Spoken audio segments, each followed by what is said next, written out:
Thank you for joining us on this new episode of Pinal's People. We are out here in Florence, and my guest today is Pinal County Attorney Kent Volkmer, who has served as the county attorney for Pinal since 2017. Kent, thank you so much for being on the show. I'm happy to be here. I've had the privilege of actually watching some of these episodes, so it's nice to be on this end. Yeah, we're so happy to have you on.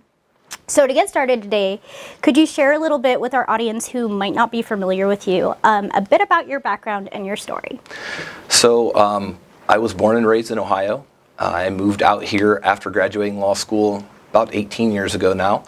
I started working at a law firm in Casa Grande. That's where we've lived since we moved out here. I married my high school sweetheart. She moved out with me, worked there for about 5 years, and then I started my own practice, did that for about 4 years. And then I ran for county attorney and just finishing up my 8th year here. Wow, that's incredible. And you know what, I'm actually really glad that you brought up that you ran for county attorney. That was back in 2016, correct? What motivated you back then to run for county attorney? So the criminal justice system is not what you see on TV. The reality is the prosecutor's office has an incredible amount of power, an incredible amount of authority. There's honestly very little checks on it. And depending on the, personality and the positions and the philosophy of your county attorney, the criminal justice system can either be very, very punitive, it can be very restorative, or it could be somewhere in the middle. At the time, we had a county attorney who was a good guy. I've got nothing bad to say about him, but he believed that a more punitive criminal justice system was the way to keep people safe. I didn't agree with that. You know, my practice, being in private practice for 9 years, what I was seeing is generations of people struggling with substance abuse issue, and we were treating grandkids the same way we treated their parents and the same way that we treated their grandparents. And we're just seeing the cyclical generational substance abuse, mental health issues in the criminal justice system, frankly, just wasn't changing any of that behavior. So I ran on a platform saying we could be smarter in the way we handle things. Prison and jail isn't always the answer. Instead, we need to have a little bit of mercy in there. We need to have a little common sense. We need to distinguish between dangerous people and people that just made dumb decisions. And that was really the platform I ran on, and that's what I've hopefully done for the last 8 years. Yeah, absolutely. So one of the things too in sort of my research when we were getting prepared for this interview was I noticed when you first ran, you ran on a mission of restoring the public's trust in the county attorney's office. Do you feel like you've accomplished that in the last 8 years? I hope so. We've done everything we can to make this office as transparent as possible. I mean, we've done literally hundreds and hundreds of community events. We've created a citizens academy where we'd bring in usually between 35 and 50 residents 2, 3, 4 times a year and actually just sort of peel back the layers of the onion of the criminal justice system. We had a podcast that we started and ran, and the idea behind it is just, hey, we work for you. This government's responsibility is to serve the constituents. So we've done everything we can to make it as transparent as possible. I can't tell you that every decision we've ever made is perfect, but I think we've done a really good job. Yeah, absolutely. And so, I would love to know, because of course 8 years is a very big span of time to be in office. And one of the things I would love to hear from you is what would you say has been kind of in your mission to, address some of those things that we discussed, what would you say has been the most difficult challenge to overcome? Oh, that's a tough question. The most difficult challenge, I think it is public's perception that punishment is always the best recourse. Let me give you an example. You and I are thinking logically. We think commonsensically. So, if I make punishment so severe, you and I would not engage in a particular behavior. Best example I can give you is right across the street there's a bank. That bank has a lot of money. I don't have a lot of money. I would love to have the money in that bank, but I don't go physically take the money in that bank because there's consequences for those actions. I'll go to prison, I'll lose my job, et cetera, et cetera. But But we're thinking logically. We're thinking straightforward. So people think, well, that should be the same for substance abuse issues or mental health issues. If I make the punishment so severe and you know that you're going to go to prison if you use drugs, well, nobody in their right mind then would use drugs. The issue is that people that are suffering from substance abuse, that are suffering from addiction, don't always think logically. Yeah. So trying to have the public understand that prison isn't always the answer, jail isn't always the answer. Doesn't mean there aren't people that need to go for a very long time, but that simply making punishments or increasing punishments will necessarily translate to a safer community. That's a difficult conversation to have, and that's been the toughest conversation. I think by and large we've done a good job with it. I think those that have the opportunity to actually hear and see what we're doing are supportive of it, but again, we have 500,000 people that live here, and there's only so many people that we can regularly be in communications with. Yeah, that's understandable. And so obviously this seems like something, especially when it comes to issues like substance abuse, it seems like something you're very passionate about. And I'd love if you could kind of expand on for people who obviously may not have that much experience with the criminal justice system. What have been some of the other, as opposed to just prison time, what have been some of the other things this office has tried to implement for people who are struggling with those issues? So I guess the first thing I need to do is just sort of set the stage real quickly. We did sort of an informal analysis, and we looked at all of the crimes that we're charging, and we looked at how many of them relate back to substance use and abuse. And what we discovered is 85% of cases are either drug possession, drug sales, drug transportation, offenses that were committed under the influence of drugs, DUIs, or offenses that were committed in order to feed a habit. Yeah. So at the heart of the criminal justice system, 85% of cases revolve around substance use and abuse. So, and what we've known is that number's really not changed. We've had the war on drugs for 60 years, and we're not really winning this war, if you know what I mean. So what we looked at is, what can we do to actually treat the underlying issue itself? So we worked with probation, and probation in the last really 10 to 15 years has fundamentally changed the way that they actually do their jobs for the better. We stood up our diversion program. So before, we essentially had a pay-to-play system. If you got in trouble and you sat through a class, much like if you get a speeding ticket and you can go to your driver's class on Saturday, that's really what it was for diversion. If you sit through a Saturday class, you pay your fee, we'll dismiss the charges. Problem is, that doesn't actually address the underlying issue that caused you to come in contact with the criminal justice system. The other thing we've done is we've recommitted to all of our specialty courts. So we have a drug court that's got as many participants as we've ever had in it. We've got a mental health court. We've got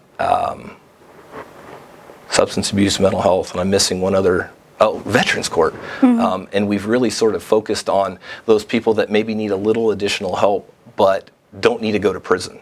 Because what we know is, once you go to prison, and again, I'm not trying to nerd out on you, but this is the reality. No, absolutely. Once you go to prison, within 3 years, about 68% of people will be rearrested for a new offense. That jumps to 78% at 5 years, and at 9 years it becomes 83%. Wow. So what we know is, once we send you to prison, the likelihood of you coming back and being a successful member of our community has drastically reduced. Doesn't mean it can't happen, but the odds are against you. So what we really try to do is figure out, is there a way that we can keep you from going to prison, that we can give you the help that you need to be a successful member of our community? And that's what those programs were really designed to do. And by and large, I would say we have been successful. I mean, our population has increased by 30 or 40%, and our number of felony crimes committed in our community has dropped by a full third since I took office. Wow, that's impressive. And so, when you think about that, when you think about some of those statistics and how some of those numbers have started to come down, as somebody who's been integral in implementing some of these ideas, how does that make you feel to see that there's been a real impact? Look, I live in this community. I mean, I chose this community. I moved out here almost 18 years ago. I didn't have children at that time. I now have 3 boys that I'm raising in this community. I want this community to be safe. I want this community to be thriving. My parents taught me a long time ago, you want to leave everything better than you found it. Whether it's going for a hike, you pick up trash. Whether it's moving to a community, whether you take a new job, you always want to leave it better than you found it. And that was really the goal that we had when we came into office. And I think we've done a good job. We've got great buy-in from all of our law enforcement partners, whether it's our sheriff's office, office, our individual police departments, our courthouse, even our public defenders, our probation. Everybody is really bought into this idea that we can be smarter, we can be humane, we can show some level of mercy, still hold people accountable, and make our community safer all at the same time. Yeah, absolutely. So, obviously, come next year, you will no longer be in office. But what do you think comes next for you? One of the things that I began doing in this role is I became an advocate for criminal justice common sense. I don't like to use the word reform because it has a lot of kind of political overtones. But there are only 15 county attorneys in the state. And if you go back early in my time, we had Bill Montgomery in Maricopa County, and we had Sheila Polk in Yavapai County. They sort of carried the mantle to make sure that prosecutors' voices were heard at the state legislature.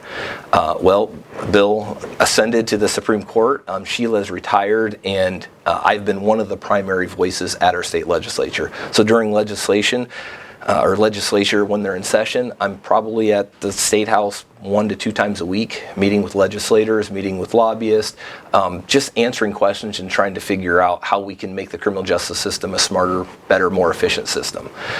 My hope is that I'll be able to continue to do that. Now I'm looking at potentially lobbying and doing some of those type of things where I can still have my fingers in the criminal justice system, hopefully still make our community a safer and better place, but be able to really advocate for changes in the law that I think are necessary for community safety.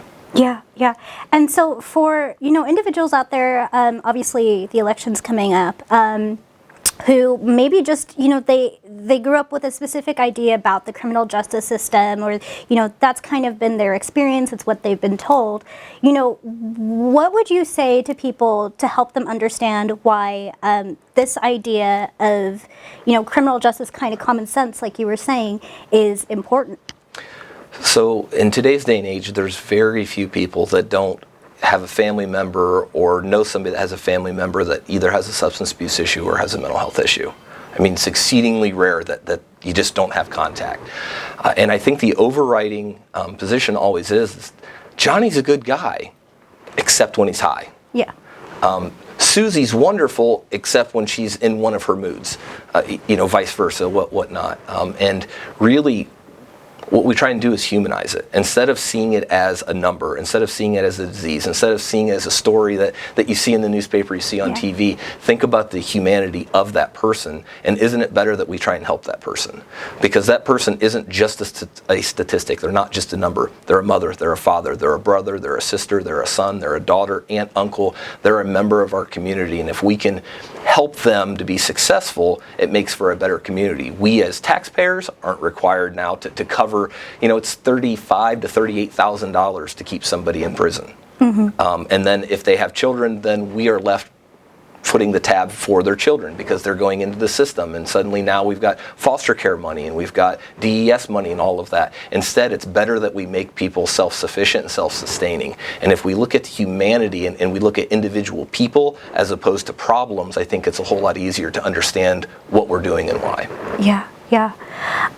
So, kind of shifting gears a little bit, Kent, when you think about, the last 8 years, as well as just everything you've accomplished as an attorney, your time as county attorney, which of course includes the gamut of all the things, we've talked about, some of those statistics that have come down, and also the challenges that we've discussed. And you reflect on those things. What do you hope other people, especially people who might be passionate about this issue, what do you hope they take away from your story? That one person can make a difference. At the end of the day, one of the things that frustrates me, sort of big picture, is, in the presidential race, in our senatorial race, in our congressional race, there's millions, if not tens of millions, if not hundreds of millions of dollars that are being poured into these races. But at the end of the day, your local officials impact your day-to-day function way more than those federal people. And the reality is 95% of your listeners have no idea who I am. They could walk by me at Fry's as I'm in the checkout line buying my food or pumping gas, and they'd have no idea who I am. Sheriff, they know a little bit better, but by and large, even the sheriff, they wouldn't know right away. Our board of supervisors, all of these people that are making daily decisions that actually impact your life are essentially unknown, they're sort of obscure. My hope is they realize that individual people can make a huge difference, and it's really important that they get involved in their community, that they be heard, that they reach out to the various leaders, because our job is to reflect what you as the constituent, what you as the public really want. So my hope is they realize that, one, we're real people, just ordinary people that put our shoes on just like you do everything else, and that the people that you elect are important in the day-to-day function and how your taxpayers or how your tax dollars are being spent and how your day-to-day life goes. It's important who you elect. So I would encourage people to spend a whole lot more time on your local races and a whole lot less time on the big societal issues, because that'll take care of itself. Yeah, that's wonderful. So one last question for you, and this is a question we've kind of made it our mission to ask everyone who comes on the show, and I'm actually really excited to get your response to this. You're scaring me, just so you know. So if you could imagine a future where you've accomplished everything you set out to do as an attorney, as Pinal County attorney, and whatever else the future might hold for you, and you've overcome all the challenges that we've discussed, achieved everything that you wanted to do when it comes to helping through your work in Pinal. What does that future look like to you? So we're never going to be able to eliminate substance use and abuse. It is something that we're going to continually have to deal with. My long-term goal, and if it were a perfect world, we would be looking at non-criminal justice ends to resolve substance abuse and mental health issues. What happens is we are very efficient in the criminal justice system with our job. So we're really good at adjudicating, innocence or guilt. Mm-hmm. We're really good at levying certain consequences and sort of moving on to the next step. But I don't know that that's the most humane. I don't know that that's the most long-term effective. It's short-term, it's very effective, but long-term and actual changing behavior and addressing the underlying issues, I don't know that it's successful. So, what I'd like to see is a lot of these issues be diverted out of the criminal justice system, and then separately, but sort of tangentially, but running parallel to it, I guess, really, I believe our criminal justice system as a whole needs to be reformed. So when I came into office, if you came before me as a criminal defendant, I kind of had three options. I could dismiss charges, I could put you on probation, I could put you in prison. Mm-hmm. Those are really the only three things that I could do. When I came in, we were able to add diversion as a fourth option. So now I can dismiss charges, I can put you on diversion, and just so everybody knows what diversion is, if you're not familiar with it, it's essentially we develop a plan for you. If you successfully complete all the consequences in that plan, then we'll dismiss the charges. So we can dismiss, we can put you on diversion, we can put you on probation, we can put you on prison, in prison. There's still a gap. Yeah. There's people that need more than simply being returned to their community on probation, but really don't need to be in prison. They don't need to be locked in a 24-hour facility. They don't need to be treated like, animals at the zoo. But they need more than just regular probation. I think in this, perfect world that you discuss, is there would be another option that would fit in between those, where, potentially not necessarily a halfway house, but some sort of facility where people would have enhanced supervision. There would be people that are watching them, but it wouldn't be a lockup. It wouldn't be jail cells. It would be people that have the opportunity to go out and still work, go out and better themselves, go out and get counseling, go out and get education, address whatever piece is missing from them, but it would maintain safety with the community. Because right now, if simple probation doesn't work, I have no choice but to put you in prison. Because at the end of the day, my job is public safety. My job is to do everything in my power, working with my law enforcement community, to keep this community safe. And if I can't trust you to be in our community and not violate the rights of others, not get behind the wheel drunk and hurt people, not rob people, not burglarize people, I have no choice but to put you in prison. Some of these people, if we could ensure that they're not using drugs, could be in our community and don't necessarily need to go to prison. But if I can't guarantee that in probation, there's only so much they can do. Yeah. Because you're still at home. You are still given a lot of freedoms. There needs to be a gap filler there. And in that sort of idyllic world that you described, that Pollyanna world, I'd love to see that sort of component be developed. And I'm hoping through lobbying efforts, maybe that's something we can start moving towards. Yeah, absolutely. Well, thank you so much, Kent. I really appreciate it. Absolutely. Kent Volkmer.